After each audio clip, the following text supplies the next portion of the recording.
ओम श्री परमात्मने नमः। যথার্থ গীতা, শ্রীমদ্ ভগবদ গীতা, অথ প্রথম অধ্যায়।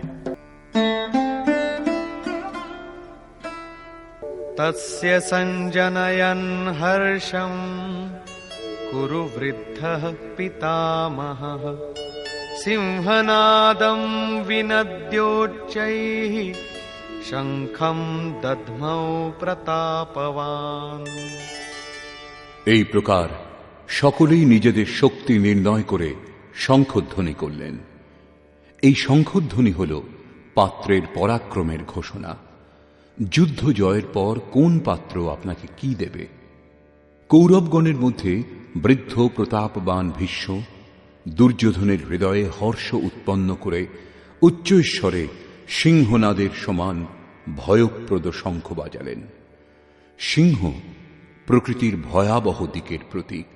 ঘোর জঙ্গলের নীরব স্থানে নির্জনে সিংহের গর্জন যদি কানে আসে, তাহলে দেহের লোম খাড়া হয়ে যাবে, ভয়ে হৃদয় কাঁপতে শুরু করবে।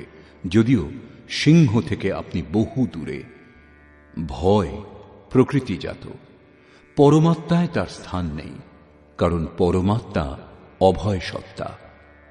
ভ্রমরূপ ভীষ্ম বিজয়ী হলে প্রকৃতির যে ভয়ারণ্যের মধ্যে আপনি আছেন, তার থেকেও ভয়ঙ্কর ভয়ের আবরণ আপনাকে ঢেকে ফেলবে। ভয়ের আরো একটি স্তর বৃদ্ধি পাবে, ভয়ের আবরণ আরো ঘন হয়ে উঠবে। এছাড়া ভ্রম আর কিছু দিতে পারে না। অতএব প্রকৃতি থেকে নিবৃত্তি গন্তব্যে যাওয়ার পথ। সংসারে প্রবৃত্তি প্রতারণা করে, ঘোর অন্ধকারময়। এর বেশি কোনো ঘোষণা কৌরবদের নেই। কৌরব পক্ষ থেকে কয়েকটি বাদ্য একসঙ্গে বেজে উঠল, কিন্তু সেগুলিও ভয় প্রদান করা ছাড়া আর কিছু দিতে পারল না। প্রত্যেক বিকার কিছু না কিছু ভয়ই প্রদান করে। সেজন্য তাঁরাও ঘোষণা করলেন, ততঃ শঙ্খাশ্চ ভৈর্যশ্চ পণবানক গোমুখাঃ সহসৈবাভ্যহন্যন্ত সশব্দস্তু মূলোऽভবৎ।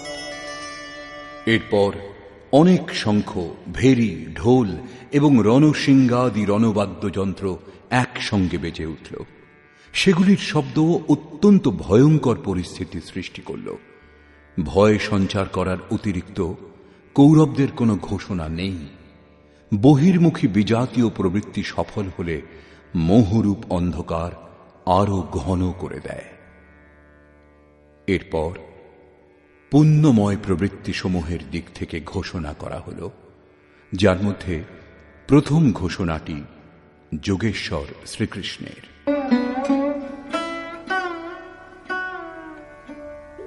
ততঃ শ্বেতৈর্হয়ৈর্যুক্তে মহতি স্যন্দনে স্থিতৌ মাধবঃ পাণ্ডবশ্চৈব দিব্যৌ শঙ্খৌ প্রদধ্মতু। অতঃপর শ্বেতাশ্বযুক্ত, অর্থাৎ যাতে বিন্দুমাত্র কালিমা বা দোষ ছিল না, শ্বেতবর্ণ, সাত্ত্বিক এবং নির্মলতার প্রতীক, মহতি স্যন্দনে উত্তম রথে উপবিষ্ট যোগেশ্বর শ্রীকৃষ্ণ এবং অর্জুনও অলৌকিক শঙ্খ বাজালেন।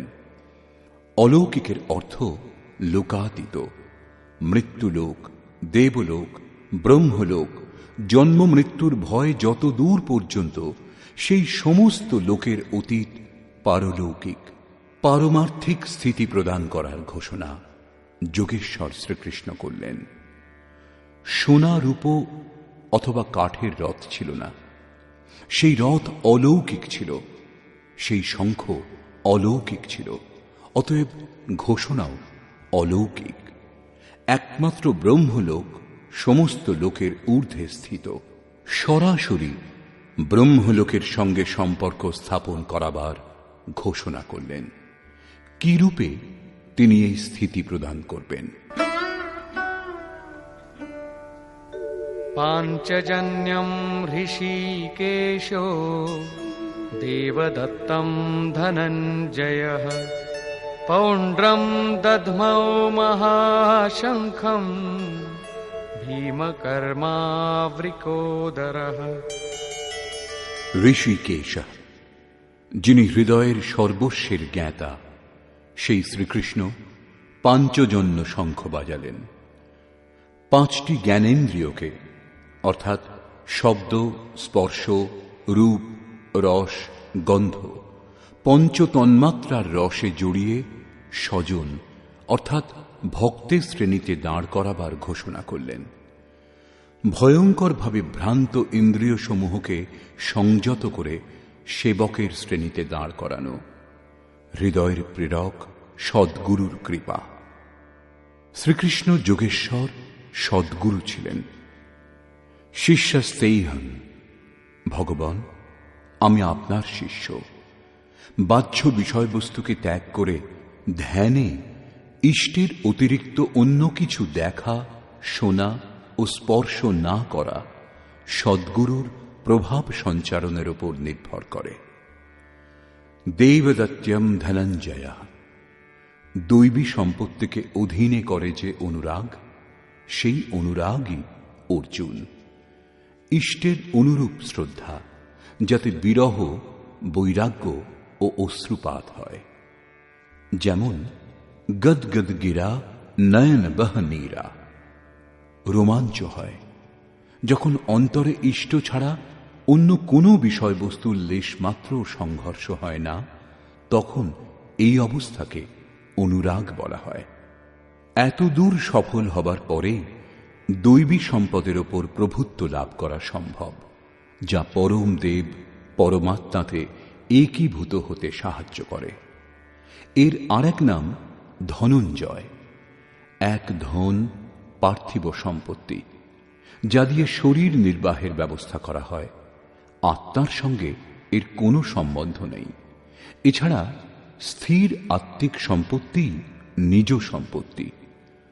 বৃহদারণ্যকোপনিষদে যাজ্ঞবল্ক্য মৈত্রেয়ীকে এই উপদেশ দিলেন, ধনসম্পন্ন পৃথিবীর স্বামিত্ব দ্বারাও অমৃতত্বের প্রাপ্তি সম্ভব নয়। এর উপায় হল আত্মিক সম্পত্তি। ঘোর কর্মা ভীম পৌণ্ড্র অর্থাৎ প্রীতি নামক মহাশঙ্খ বাজালেন। ভাবের উদ্গম এবং নিবাস স্থান হৃদয়, তাই এর আরেক নাম বৃকোদর। আপনাদের ভাব, স্নেহ ছোটদের প্রতি স্বভাবতই থাকে, কিন্তু সেই স্নেহ উৎপন্ন হয় আপনাদের হৃদয়ে, যা গিয়ে মূর্ত হয় ছোটদের প্রতি। এই ভাব অগাধ এবং মহাবলশালী। ভীম প্রীতি নামক শঙ্খ বাজালেন। এই প্রীতি ভাবের মধ্যেই নিহিত, তাই ভীম বাজালেন পৌণ্ড্র অর্থাৎ প্রীতি নামক মহাশঙ্খ। ভাব অত্যন্ত শক্তিশালী, কিন্তু প্রীতির মাধ্যমে তা সঞ্চার হয়।